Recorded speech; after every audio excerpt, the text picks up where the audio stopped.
Selamat berjumpa dalam mata pelajaran hidrologi terapan. Kali ini topik bahasan kita adalah berkenaan dengan hydrologic design. Ya, hydrologic design ini maksudnya adalah untuk menetapkan satu skala desain untuk data hidrologi seperti curah hujan, debit, apakah debit maksimum, debit minimum untuk hydraulic design ini. Perencanaannya dibuat tepatnya seperti apa begitu. Apakah untuk return period 2, 3, 10, 100 dan seterusnya begitu. Jadi setiap bangunan hidrolis, ya, kalau kita membangun bangunan hidrolis itu kita harus mengevaluasi atau menganalisis tentang hydrologic design ini. Mari kita ikuti. Hydraulic design adalah proses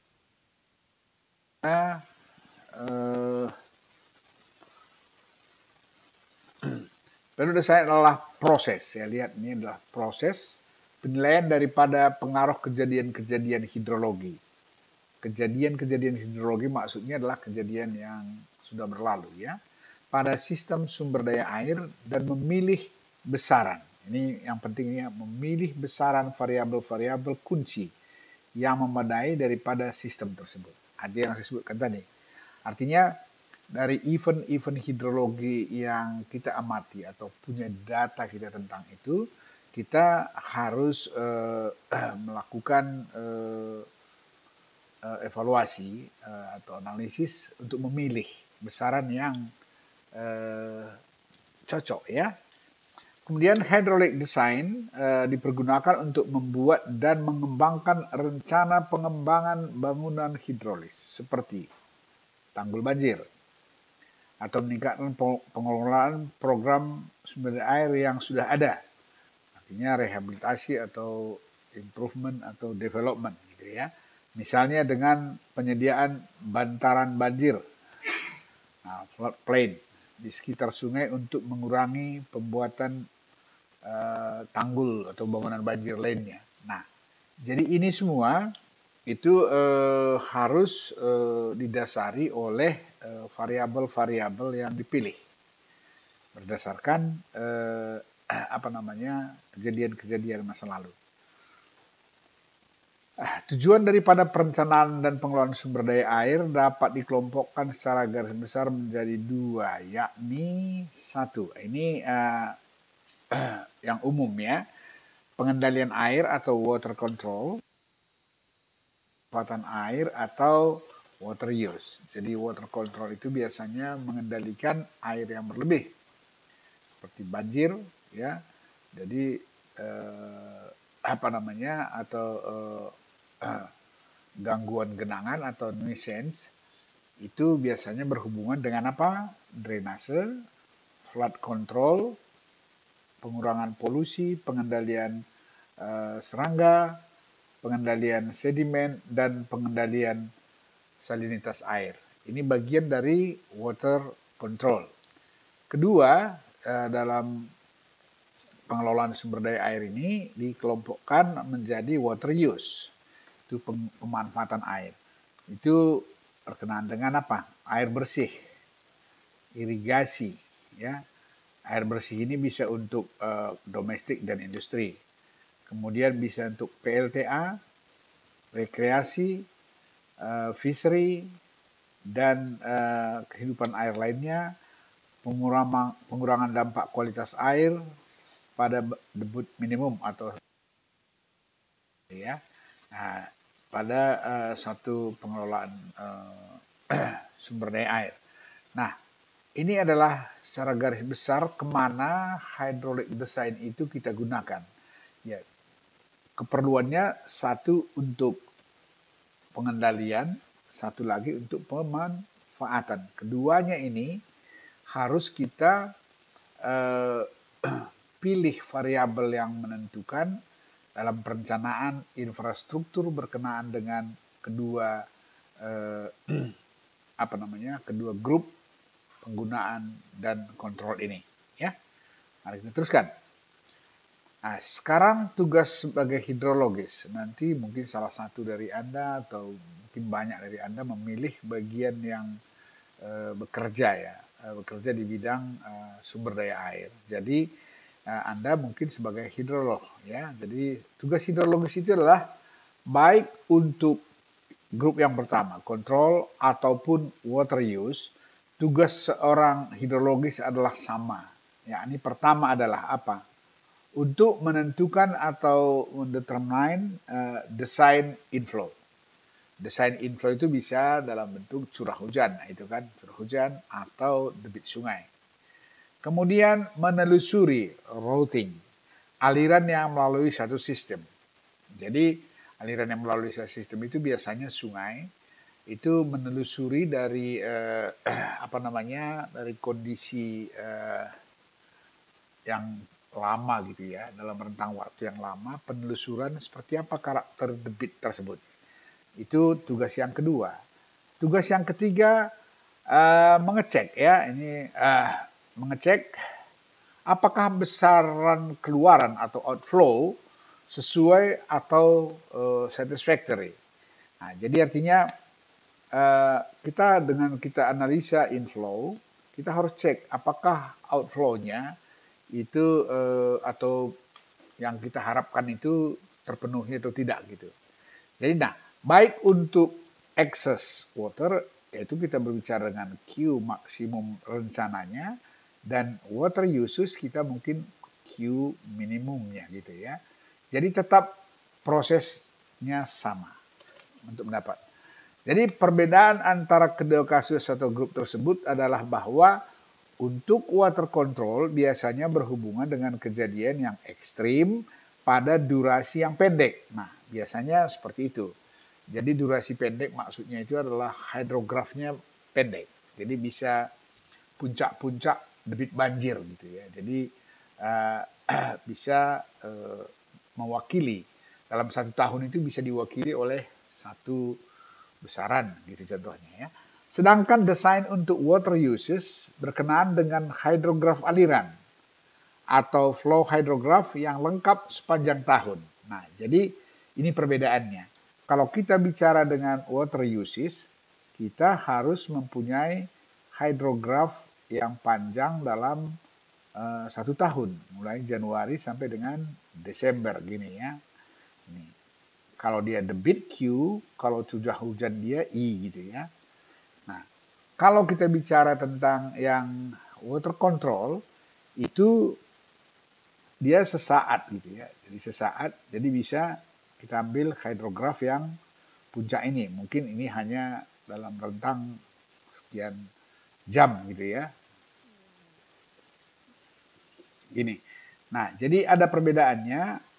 Satu adalah durasinya pendek dan debitnya ekstrim. Yang satu adalah hidrograf untuk jangka waktu yang panjang. Karena kita tidak mau artinya dalam durasi satu bulan itu penuh gitu, tidak ada yang tidak terpenuhi. Jadi nggak bisa diambil satu puncak tertentu saja. Jadi mungkin ada puncak-puncak yang lainnya ya. Itu perbedaannya. Nah, sekarang estimated limiting value. Ini adalah salah satu batas limit ya. Artinya ini nanti sering disebut ELF ya, limiting value. Ini biasanya adalah ketersediaan, batas maksimum ketersediaan sumber daya air. Batas atas atau upper limit daripada hydrologic design scale bukanlah tidak terbatas. Artinya dia tidak sama dengan tidak terhingga. Karena kenapa?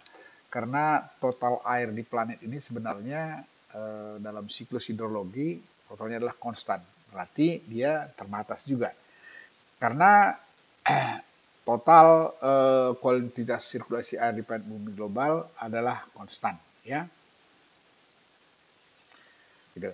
Nah, batas bawah lower limit daripada hydraulic design adalah 0. Nah, jadi seperti itu ya. Jadi kita sebenarnya kalau dalam ketersediaan air itu kita beranjak dari 0 sampai dengan ELF. ELF ini yang harus dirancang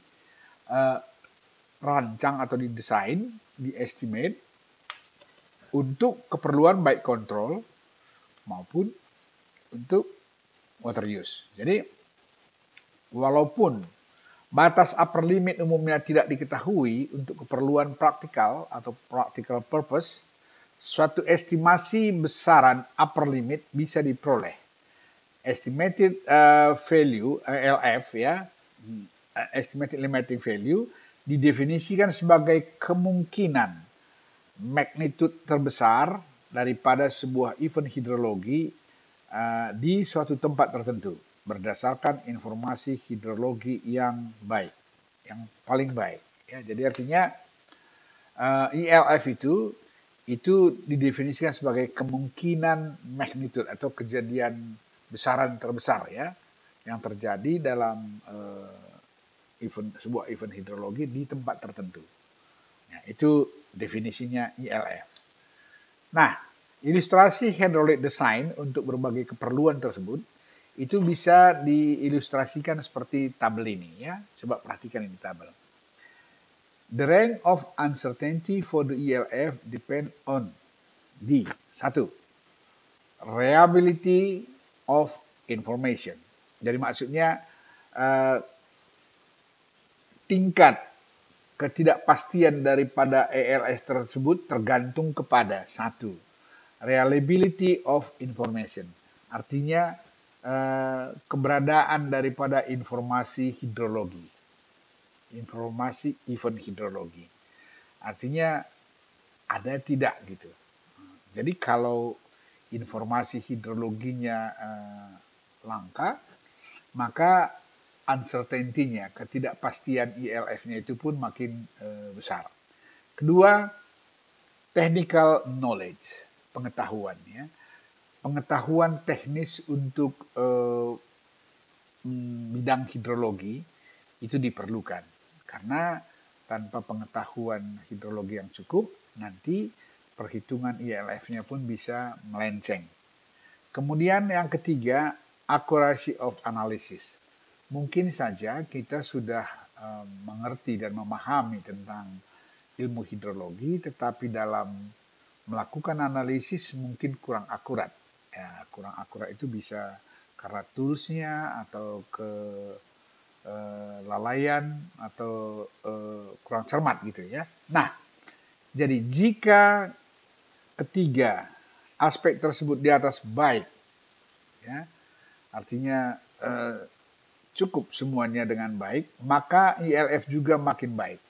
Dan ketidakpastian pun berkurang. Dan sebaliknya, pasti. Ya. Nah, sekarang coba lihat tabel berikut ini. Ini adalah ELF dalam besaran persentase ya. 40, 50, sampai 100%. Jadi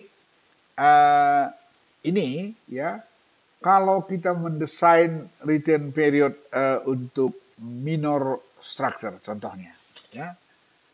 Minor structure itu apa saja? Contohnya ya saluran-saluran drainase, tersier, sekunder, termasuk bangunan-bangunannya gitu ya. Itu disebut namanya minor structures. Itu ELF-nya itu bisa berada pada kisaran 50-60%.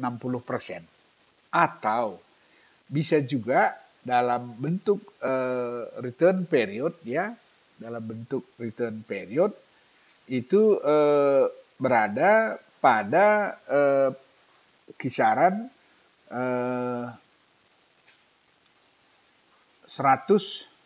tahun gitu ya, sampai dengan 100 tahun. Tapi kalau untuk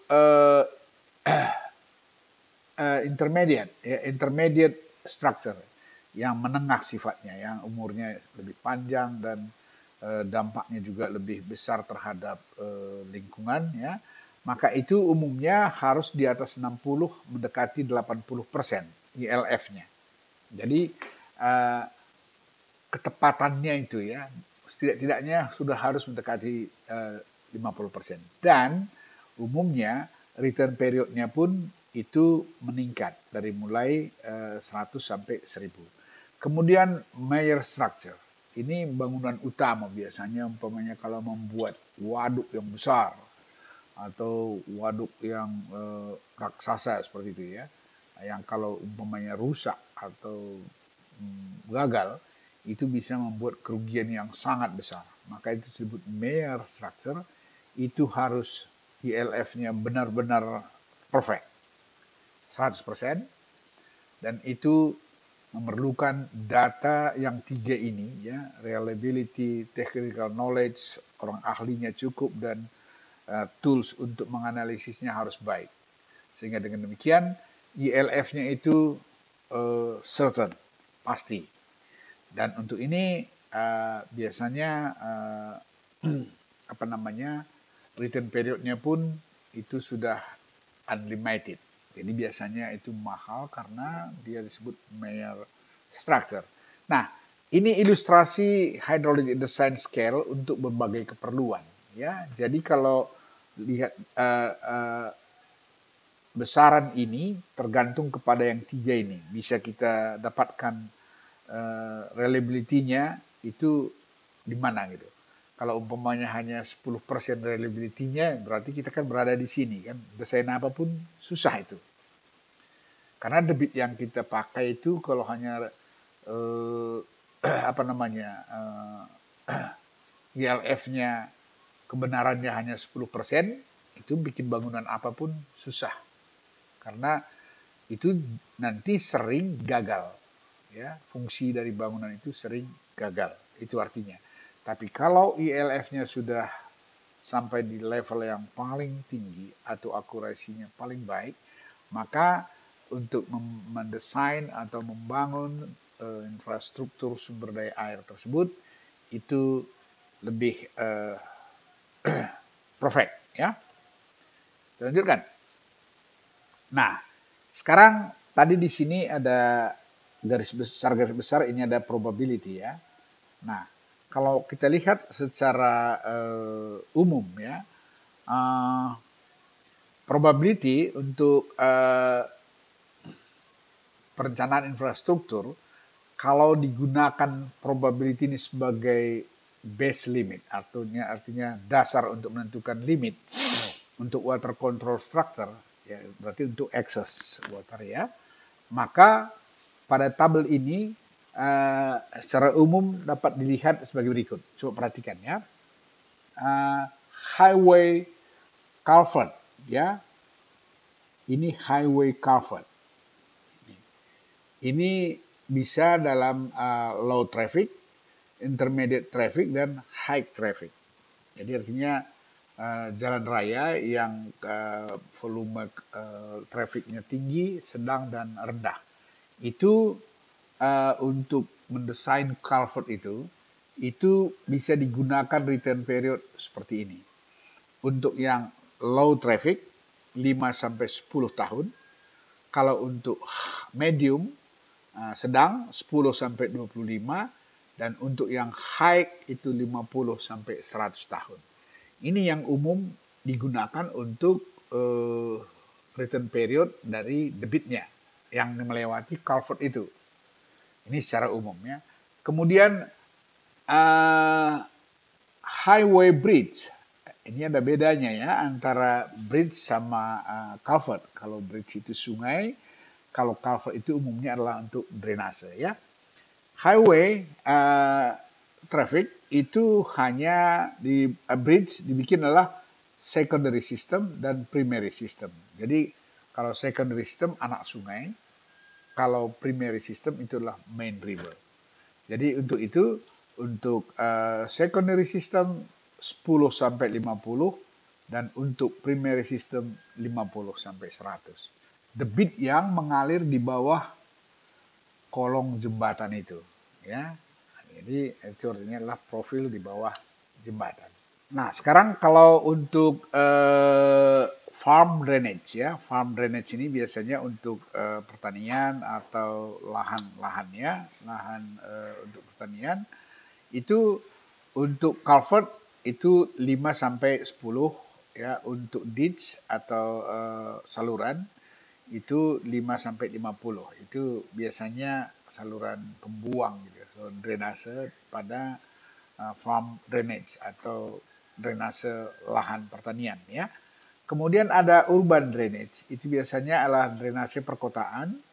Ini untuk yang storm sewer in a small city, artinya drainase. Biasanya kalau di luar negeri sana itu drainase itu dikombinasi sama buangan air limbah, sewerage ya. Nah, tapi untuk kota yang kecil itu antara 2 sampai 25 tahun return periodnya. Kalau untuk kota yang besar itu antara 25 sampai 50 ya. Ini general range-nya bisa ditentukan nanti kalau Anda sebagai hidrologis bisa ambil range di antara itu ya. Kemudian airfield untuk lapangan udara biasanya. Di sana juga ada drainase untuk traffic yang rendah 5 sampai 10, yang sedang 10 sampai 25 dan yang trafficnya tinggi adalah 50 sampai 100. Kemudian untuk tanggul ya. Ini tanggul ini biasanya adalah tanggul untuk sungai atau flood control ya. Itu untuk melindungi lahan pertanian 2 sampai 50 tahun. Untuk sungai yang melewati kota ya itu antara 50 sampai 200 tahun. Jadi sungai yang dekat dengan kota, berarti dekat dengan permukiman itu antara 50 sampai 200. Nah, kemudian berikutnya adalah untuk dam ya. Dam ini dibedakan antara dam with no livelihood of loss of life. Artinya tidak ada kemungkinan korban jiwa apabila ada kegagalan daripada dam tersebut. Ya, artinya itu disebut namanya adalah low hazard atau artinya resiko rendah ya. Itu untuk untuk dam yang kecil 50 sampai 100 tahun return periodnya. Dam yang sedang itu di atas 100 tahun. Tapi untuk dam yang besar, ya large dam, itu tidak lagi kita menggunakan return period, tapi harus menggunakan ELF, Estimated Limit Value, daripada banjir tersebut atau besaran tersebut. Jadi itu harus berada pada rentang 50 sampai 100%. Jadi kembali ke sini tadi ya. Ini berarti harus berada di sini sampai ke sini ya. Ini untuk apa? Untuk dam ya, large dam. Large dam. Harus antara 50 sampai 100 ya. Oke. Nah, kita lanjutkan. Kemudian untuk dam with probable loss of life. Artinya dam yang apabila gagal bisa mengakibatkan korban jiwa, ini untuk yang kecil saja return periodnya harus di atas 100 tahun. Dan untuk yang medium, udah di samping dia 100 tahunnya, itu ELF-nya harus setidak-tidaknya 50%. Jadi untuk yang punya resiko tentang nyawa gitu ya, itu at least 50%. Nah, kemudian return periodnya at least 100. Nah, ini untuk bendung yang ada kemungkinan kalau dia failure atau gagal bisa mengakibatkan korban jiwa. Itu syaratnya seperti itu ya. Nah, berikutnya adalah untuk large dam. Udah besar, punya resiko pula bisa membuat korban jiwa. Umpamanya kalau bendungnya jebol gitu ya, itu bisa menyapu pemukiman penduduk gitu. Itu absolutely harus berdasarkan ELF yang 100% ya. Oke. Jadi kita harus bisa mengestimasi besaran ELV-nya ya, ini adalah ELV ya, untuk 100%. Jadi apa? Harus betul-betul ada data ini dengan baik. Pertama, reliability of information.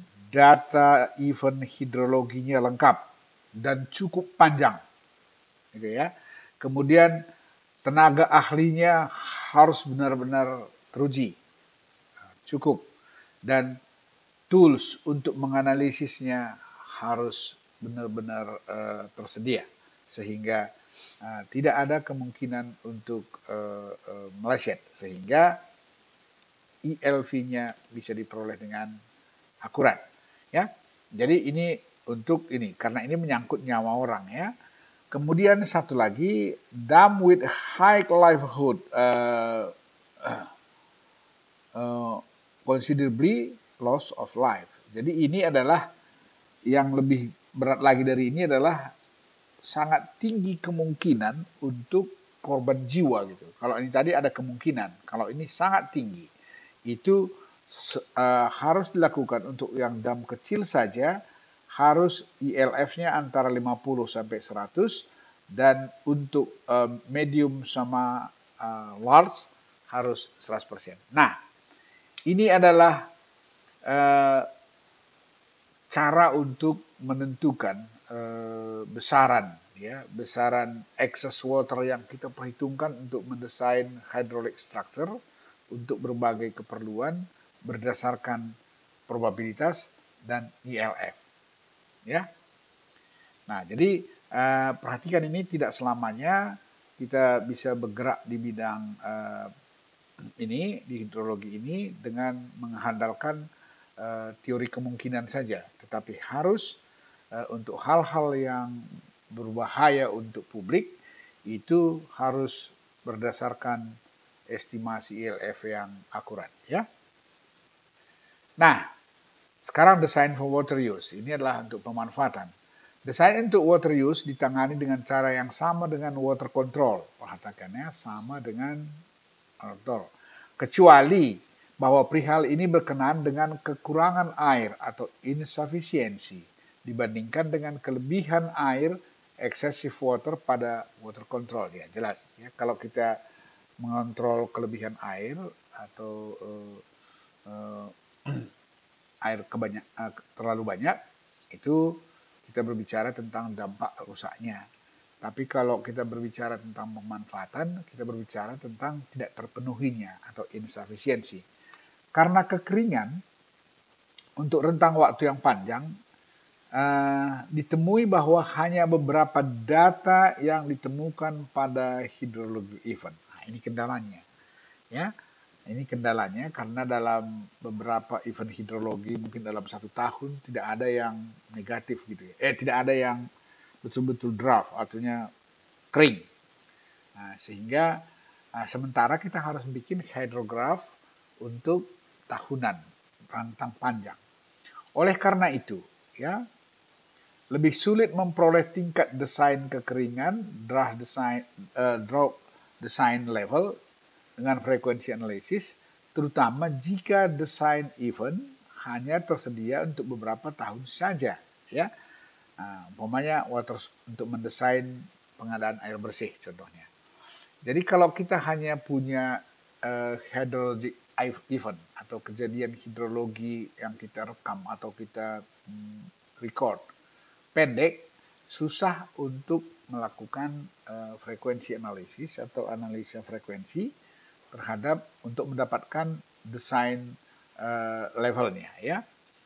A common basis for the design of municipal water supply system is the critical drought of record. Itu adalah record data kekeringan yang terburuk sepanjang durasi pengamatan. Jadi artinya yang umum digunakan sebagai dasar untuk merencanakan municipal water atau air untuk permukiman adalah the critical drought of record. Artinya titik-titik kritis daripada pengamatan debit sungai gitu ya. Begini. Jadi ada titik-titik kritisnya sepanjang tahun. Ini adalah digunakan sebagai dasar untuk mendesain ya untuk ketersediaan air bersih gitu ya. Jadi adalah keadaan di mana kondisi paling buruk dalam tahun-tahun tertentu, itu yang diambil sebagai data atau informasi untuk mendesain emergency. The critical drought of record, atau kekeringan yang kritis yang dicatat sepanjang pengamatan. Ya. Oke. Nah, sekarang bagaimana cara memilih design level tadi? Selection of the design level. A hydrologic design level, ya, on the design scale is the magnitude of the hydrologic event to be considered for the design of structure of project. Nah, sekarang the hydraulic design level artinya menentukan besaran debit atau besaran hidrologik, ya, dari data atau variabel hidrologi untuk mendesain satu bangunan atau proyek sumber daya air, maka kita harus yakin bahwa apa yang kita seleksi atau terpilih tersebut sudah representatif dengan apa yang kita butuhkan dari aspek keselamatannya atau keamanannya, ya. Oke, sekali lagi, besaran hydraulic event itu harus dipergunakan untuk mendesain bangunan air, untuk pengelolaan sumber daya air, khusus untuk excess water, ya, untuk excess water. Nah, sekarang coba kita perhatikan sekali ya. Tidak selamanya ekonomis membangun bangunan air dengan menggunakan ILF, sehingga besaran tersebut sering dimodifikasi untuk keperluan desain tertentu, specific design purpose. Nah, ini tadi di return period tadi sudah kita lihat ya, bahwa tidak semua, ya, kalau diperhatikan di sini, bahwa untuk posisi yang tidak terlalu berbahaya untuk keselamatan jiwa, itu sebenarnya tidak terlalu direkomendasikan untuk menggunakan ILF ini. Karena kadangkala secara finansial atau secara ekonomik, dia itu belum tentu ekonomis, ya. Jadi hanya kalau dia sudah berkaitan dengan nyawa manusia, itu mau tidak mau ini harus dievaluasi berdasarkan ILF, ya. Nah, kemudian dari kondisi seperti itu tadi, bahwa tidak selamanya, ya. Tapi ingat, kalau yang membahayakan jiwa manusia harus, ya. Nah, dalam pendekatan-pendekatan yang dilakukan, ya, specific design purpose, contohnya seperti ini, ada 3 pendekatan yang umum digunakan, ya, untuk mendapatkan hydrologic design value, yakni 1, pendekatan empiris, pendekatan risk analysis, dan pendekatan hydroeconomic analysis, ya. Ada 3 pendekatan yang umum digunakan untuk melakukan pemilihan, selection of design level, atau untuk mendapatkan hydrologic design value. Artinya variabel-variabel, besaran-besaran variabel kunci yang diperlukan untuk mendesain satu bangunan hidrologis, ya, bangunan hidrolik dalam pengelolaan sumber daya air. Nah, kita mulai dari yang pertama, ya, empirical approach atau pendekatan empiris, ya. Pada tahun-tahun awal, ya, praktek teknik hidrolik, ya, hidrolika, yakni sekitar awal tahun 1900-an, sebuah spillway dirancang untuk dapat membuang debit banjir sebesar 50% hingga 100% lebih besar ya dari debit terbesar yang diukur selama 25 tahun. Nah, sekarang coba perhatikan ya. Sebelum berkembang teknik hidrolik dan hidrologi ini, di awal-awalnya ya pada awal tahun 1900-an, maka untuk mendesain sebuah spillway umumnya dipakai kriteria ini. Artinya didesain bangunan spillway tersebut dengan debit yang mungkin melewati spillway sebesar 1,5 kali atau 2 kali dari debit yang terbesar dari event hidrologi yang diamati selama 25 tahun terakhir. Cukup seperti itu. Jadi kalau ada record data, itu awalnya. Nah, pada saat itu ini sudah dinilai cukup memadai. Kemudian, kalau kita perhatikan, kriteria desain ini tidak lebih dari sebuah aturan terbaik ketika itu, rule of thumb. Waktu itu yang terbaik, terkait dengan berbagai pertimbangan keamanan atau safety factor. Nah, ini di awal-awal ilmu hidrologi dan hidrolika ini berkembang. Ya. Nah, kemudian pada tahun 1935, ada kejadian banjir pada sungai Republikan di Nebraska, USA. Memperlihatkan bahwa kriteria yang di atas ini, karena ini dibangun awalnya dengan kriteria itu, memperlihatkan itu tidak memadai. Di mana ketika itu terjadi banjir 10 kali lebih besar. Kalau tadi kan hanya 1,5 sampai 2 kali ya. 10 kali lebih besar daripada banjir terbesar yang tercatat selama 40 tahun. Ini tadi cuma 25 tahun. Ini 45 tahun. Nah, kondisi ini membuktikan bahwa pendekatan yang dilakukan di awal-awal berkembangnya ilmu hidrologi dan hidrolika ini itu tidak memadai. Dan oleh karena itu, maka ahli hidrologi dan ahli hidrolika, hydrologist and hydraulic engineer, mencari metode yang lebih baik setelah mengetahui bahwa itu tadi tidak memadai. Ya. Nah, jadi empirical method ini itulah yang tadi yang di tabel sebelah yang saya tunjukkan sebelum ini tadi, itu disebut namanya probability concept ya, probability approach. Nah, as an empirical approach, the most extreme event among post observation is often selected as the design value. Nah, sebagai pendekatan empiris, ya,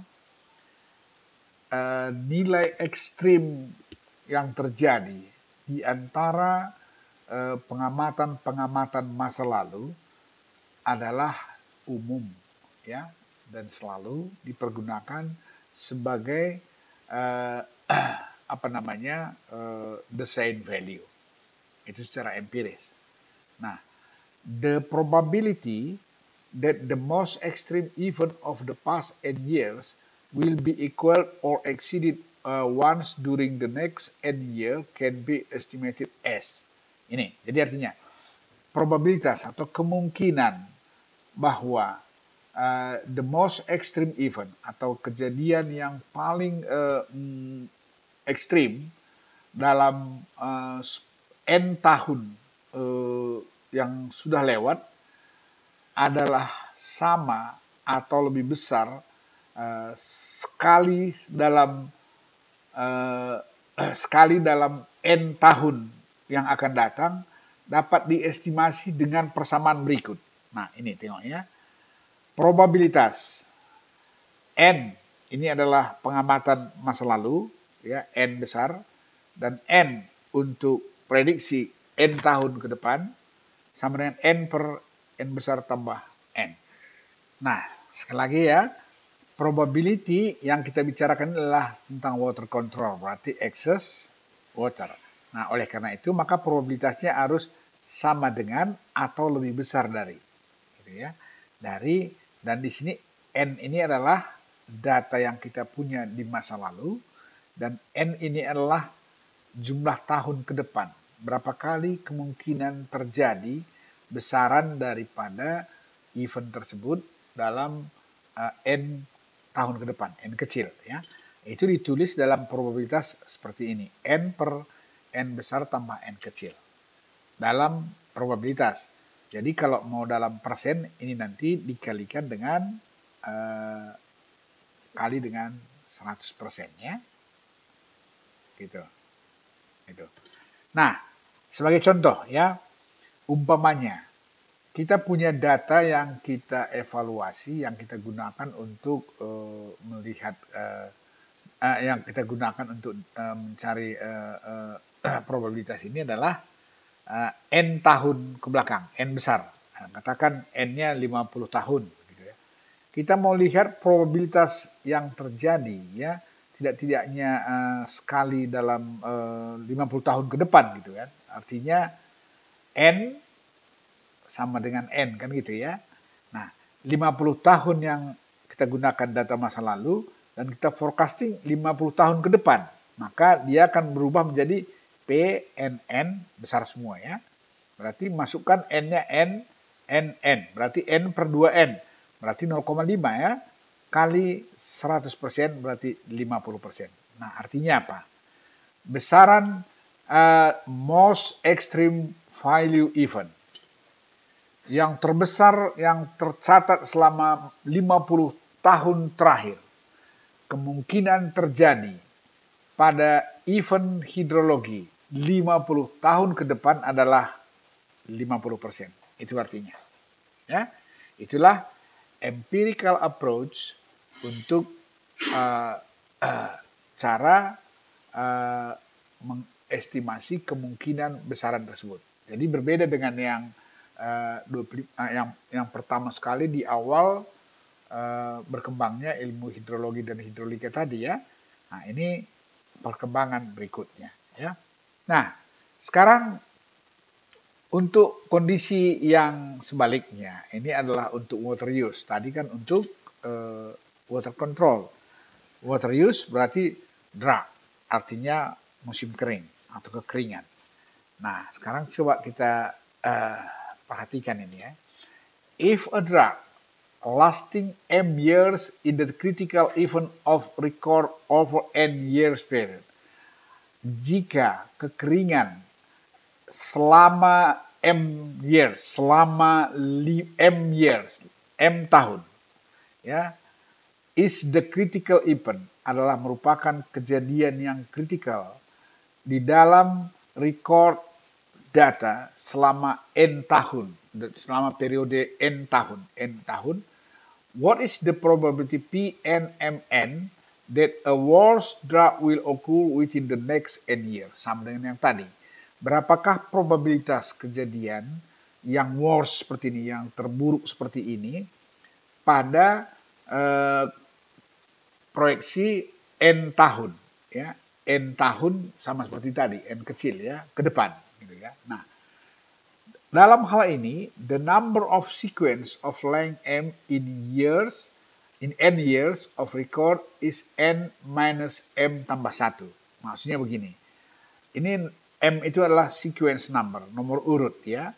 Jadi nomor urut dari panjang dari M selama N tahun besar ya. Umpamanya ada 1, 2, 3, terus 100 gitu kan. Nah, ini kan N sama dengan 1, M sama dengan 1, ini M sama dengan 100 gitu kan. Nah, jadi ini total ini N kan sama dengan 100, N besar sama dengan 100 gitu ya. Nah, jadi artinya the number of sequence of length M.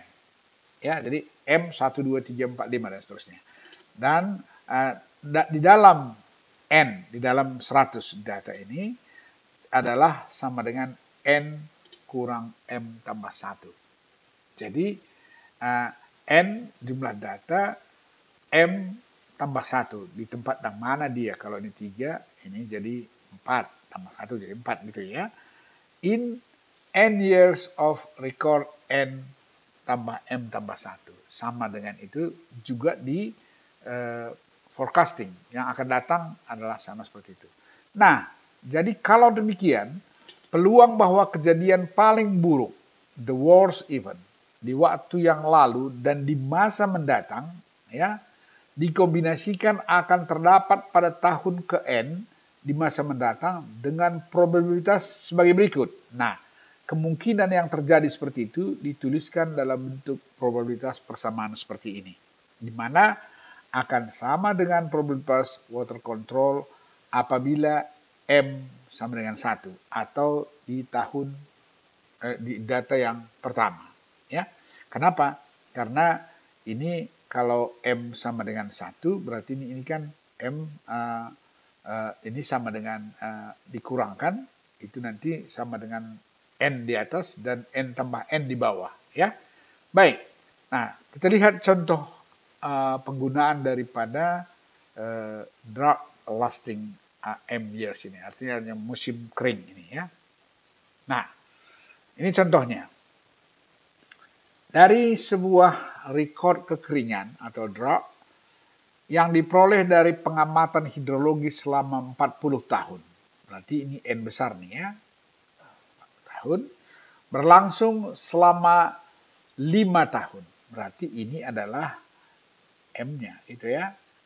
Nah, kemudian berapakah peluang terjadinya keadaan lebih buruk dalam kurun waktu 20 tahun ke depan? Berarti ini N kecil kan gitu ya. Nah, sekarang kita masukkan ke probabilitas yang tadi, yang seperti ini ya. M, N, M, N. Nah, berarti 40, 5, 20. Di sini pun seperti itu ya, 20, ini M, 5, ini tambah 1, dan masukkan semua. Maka kita akan dapat 0,308 kali 100%, 30,8%. Nah, jadi dengan probability method ini, dengan empirical method ini, maka peluang atau probability terjadinya kekeringan lebih buruk daripada kejadian selama 40 tahun terakhir untuk rentang waktu 20 tahun ke depan adalah 30,8%. Artinya apa? Kalau kita mau membuat peluang tersebut bisa tidak terjadi, apa yang harus dilakukan gitu ya. Itulah yang cara orang untuk membangun waduk atau reservoir supaya ini peluangnya menjadi hilang, itu karena ada simpanan lain. Karena kalau secara natural ya begini dia gitu ya. Kalau secara artifisial atau ada intervensi manusia berarti bisa direkayasa gitu ya. Nah, sekarang kita masuki yang berikutnya, itu adalah yang risk analysis approach. Artinya pendekatan analisa resiko. Ya, ini adalah yang kedua dari cara pendekatan untuk menentukan desain level tadi ya. Oke, perhatikan. Water control design involve consideration of risk. Ya, artinya pengendalian air ya, untuk mendesain pengendalian air itu tidak bisa lepas dari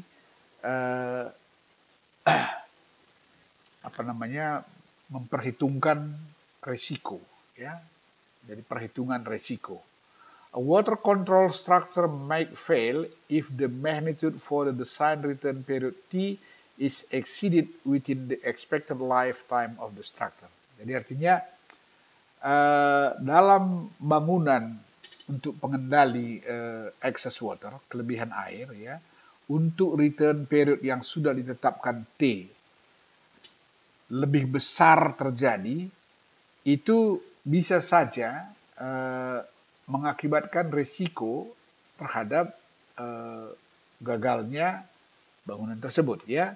Jadi besaran dengan return period T is exceeded within the expected life of structure. Jadi misalnya, umur bangunan kita N sama dengan 50 tahun gitu ya.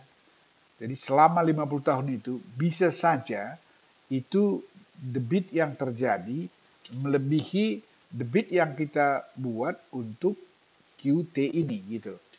Nah, oleh karena itu maka kita harus analisa resikonya.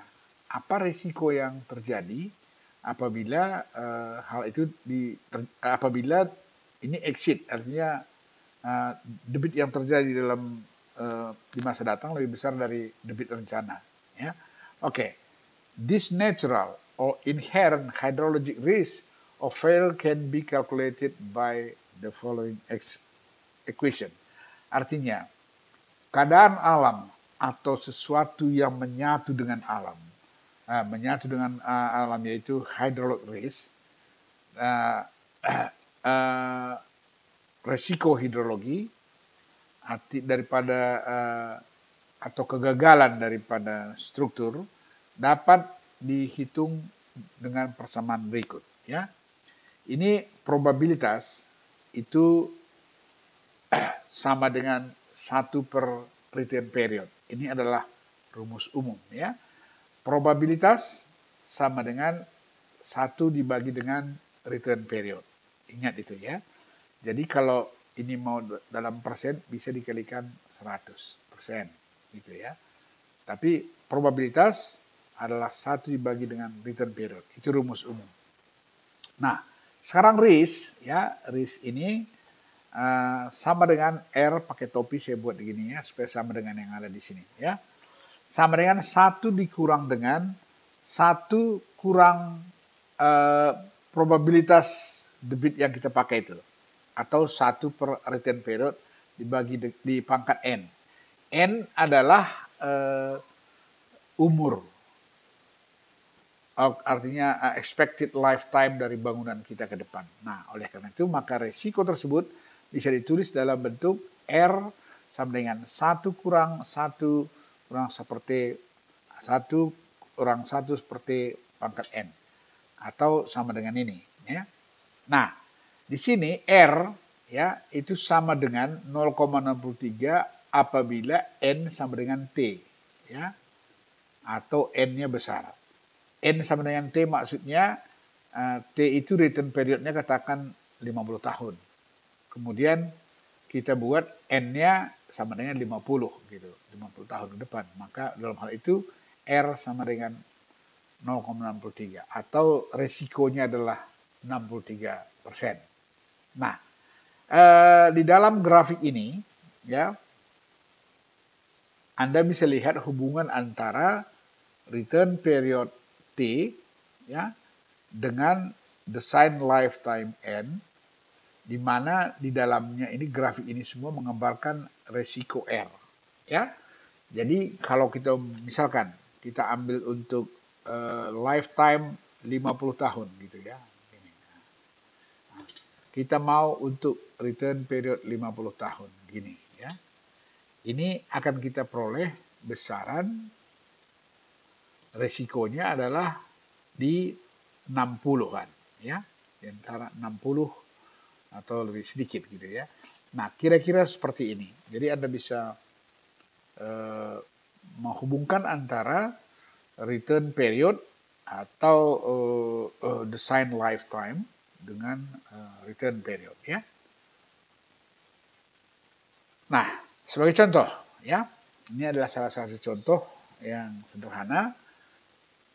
Sebuah culvert didesain untuk umur rencana 10 tahun ya. Berarti ini N kecil ya. Apabila resiko debit yang melampaui kapasitas rencana yang dapat diterima adalah 10%. Ya. Berarti risknya adalah 10%. Maka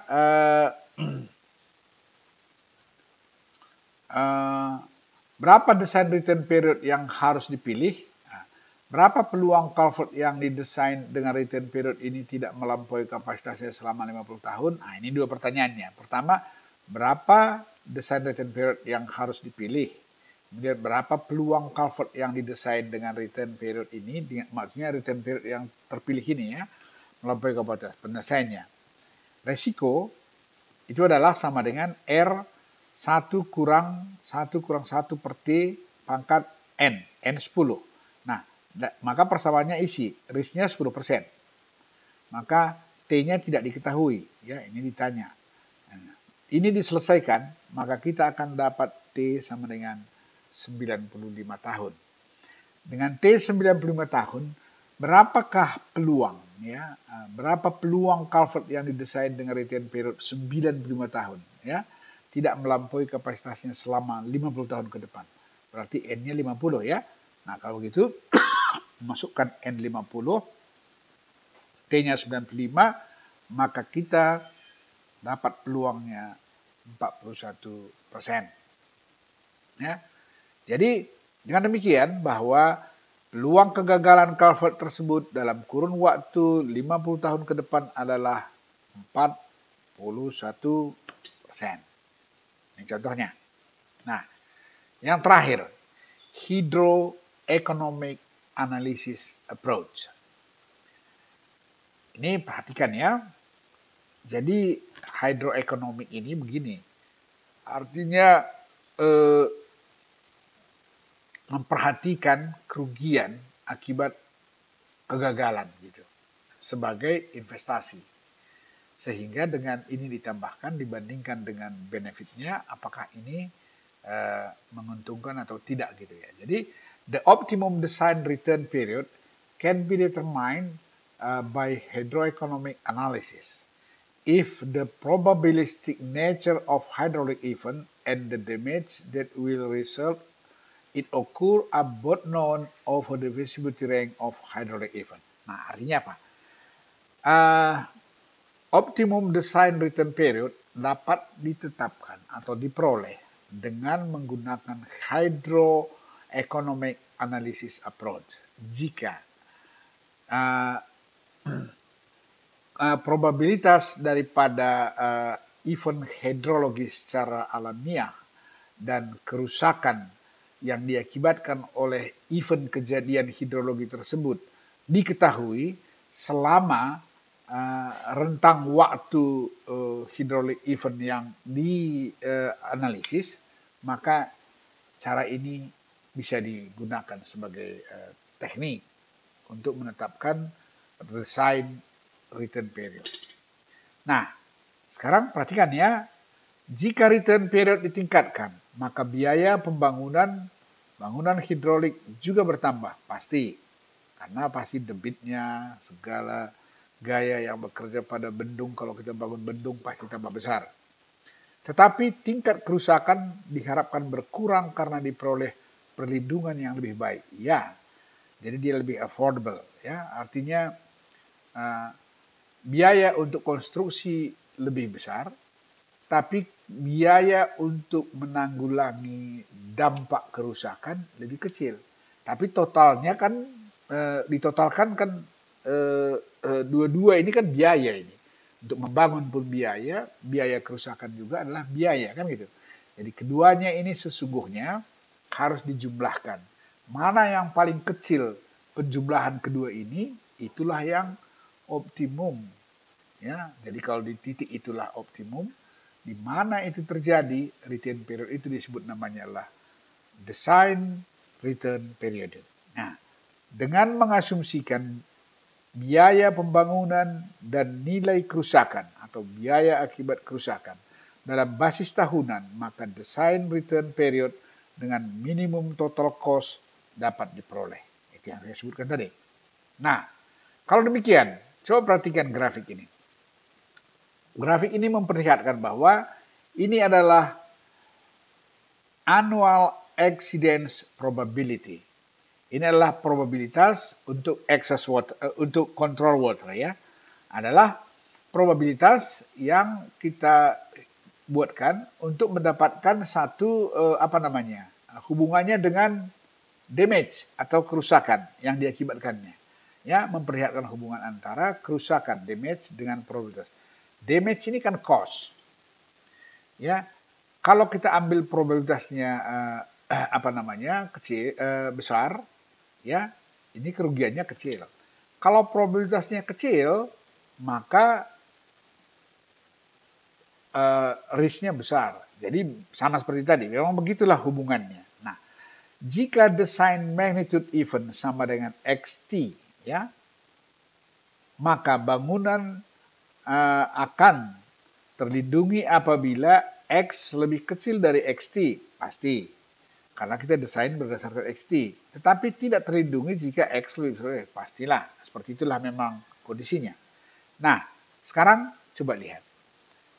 Nilai kerusakan tahunan yang terjadi dapat diperoleh dari produk probabilitas Fx dx, di mana kejadian besaran X akan muncul setiap tahun dan kerusakan damage dx adalah merupakan hasil daripada kejadian tersebut. Ya, jadi dengan demikian nilai kerusakan atau damage tahunan adalah dt sama dengan integral kerusakan dikali dengan Fx dx. Ya, nah dengan membagi X yang lebih besar dari XT ya menjadi interval umpamanya interval waktu tertentu, maka nilai kerusakan tahunan per tahun kita bagi sectionnya, katakanlah XT-nya adalah 20 tahun atau 50 tahun gitu, berarti ada intervalnya 20 ya. Sekali lagi ya, jadi kalau kita perhatikan bahwa Fx itu adalah probabilitas dan X itu adalah data yang tahun kesekian gitu ya. Jadi dx itu adalah bagian dari data tersebut dalam interval gitu ya. Nah, dx adalah kerugian atau diuangkan gitu ya. Berapa besar kerugian dalam interval waktu dx tersebut. Nah, dengan demikian, maka ini bisa diintegralkan bahwa besarnya damage ya tahunan ya untuk setiap tahunan kan tahun pertama, kedua, setelah kita buat 20 tahun ke depan gitu. Berarti setiap tahunnya kita bisa hitung besaran DT-nya total maaf ya, total kerusakan itu adalah integral dari perkalian F kali dx-nya. Nah, dengan membagi X untuk XT lebih besar dari katakan ini adalah 0 ya. Kemudian ini adalah XT. Jadi kalau X lebih kecil dari XT maksudnya ada di rentang ini gitu ya. Nah, di rentang ini. Nah, kalau kita buat menjadi interval tahun-setahun begini, maka nilai kerusakan tahunan kejadian event pada setiap interval untuk X kurang 1, ya artinya XI kurang 1 berarti di nol lah itu kan ya. Dan X sama dengan I di titik ini, itulah rentang yang saya buat ini. Maka kerugian setiap interval itu bisa ditulis dengan delta DI, gantikan batas integralnya dari 0 sampai XI kan gitu ya. Ini kan XI kurang ini kalau ini di sini. Tapi kalau kita berada di sini berarti dia ini. Kalau berada di sini berarti ini gitu. Itu namanya XI kurang 1. Nah, sekarang dx, fx, dx. Ini adalah persamaan integralnya. Ini kalau dihitung besaran ini adalah hampir sama dengan besaran ini. Karena fx ini kan probabilitasnya. Nah, kalau begitu, kalau kita selesaikan integralnya ini, maka akan tinggal fx dx di dalam integralnya, dan ini adalah kerusakan tadi dalam 1 tahun ini, dalam rentang begini ya, dalam rentang ini, atau ini di sini gitu. Itu adalah disebut delta di gitu. Nah, jadi itu besarnya adalah sebesar ini.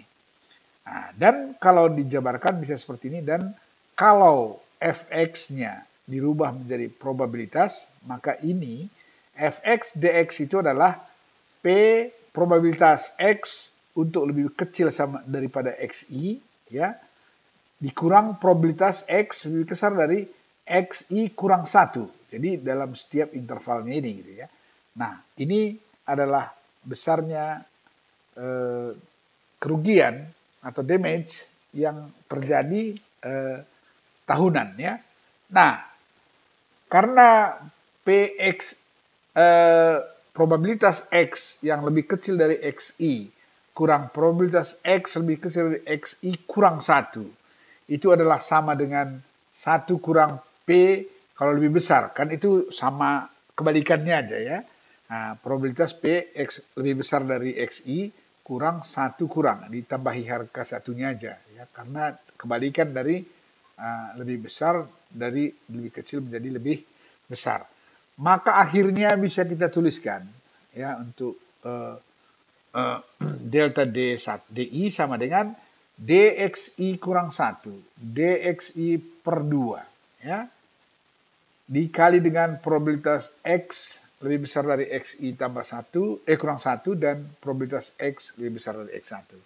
Dan nilai kerusakan tahunan bangunan dengan return period T tahun dihitung dengan DT. Berarti jumlah ini kalau umpamanya ada 20 tahun, 30 tahun, sigmakanlah delta DI-nya ini. Maka sigma dari itu kita perolehlah kerusakan biaya yang ditimbulkan oleh damage atau kerusakan selama umur proyek, lifetime of the project. Lifetime-nya itu apa? T ya, dengan T. Dengan menambahkan nilai kerusakan D tahunan pada biaya pembuatan bangunan atau capital cost, maka total biaya dapat diperoleh. Nah, optimum design ya, return period adalah yang menghasilkan total cost minimum. Itu intinya. Jadi dengan kita totalkan DT, bisa DT untuk return period 5 tahun, 10 tahun, 20 tahun, 30 tahun, sampai 100 tahun gitu ya. Kita totalkan dengan biaya konstruksinya, mana yang terkecil, itulah yang disebut namanya minimum cost yang akibat pembangunan dan damage. Maka return period itulah yang mewakili. Nah, untuk itu, sebagai contohnya perhatikan grafik ini. Ya, ini adalah menggambarkan adalah minimum cost dari satu pembangunan infrastruktur pengembangan sumber daya air, di mana grafik ini menggambarkan adalah damage risk cost, atau ini adalah damage risk cost-nya grafik ini, dan inilah capital cost-nya. Nah, ditotalkan dari seluruh return period, ya, ini design return period. 1, 2, 5, 10, 25, 50, 100, 200. Maka yang optimum itu diperoleh pada titik return period 25 tahun. Karena ini paling kecil. Paling kecil biayanya ditarik kemari. Nah, beginilah cara untuk mendesain return period dengan cara atau pendekatan hydroeconomic approach. Nah, saya kira ketiga metode ini, ya, ketiga pendekatan ini bisa digunakan untuk desain level dari berbagai jenis bangunan hidrolis. Tetapi ingat sekali lagi ya, ini bisa kita gunakan untuk kondisi di mana tidak membahayakan bangunan yang kita bangun tersebut, tidak membahayakan nyawa manusia. Tapi kalau untuk yang ini, itu tidak. Dengan itu caranya. Harus dengan cara melakukan evaluasi atau analisis ILF dengan baik. Ya. Jadi saya kira ini adalah merupakan bagian yang penting, karena dengan kondisi seperti inilah semua data hidrologi yang sudah kita bicarakan dalam kuliah-kuliah sebelumnya, yaitu dengan frekuensi analisis, dengan menentukan debit maksimum, debit minimum, dan sebagainya itu harus dikaitkan dengan cara untuk mendesain level ya dari event. Ya, jadi saya kira inilah yang bisa saya sampaikan pada kesempatan ini. Sampai jumpa di pertemuan berikutnya. Salam.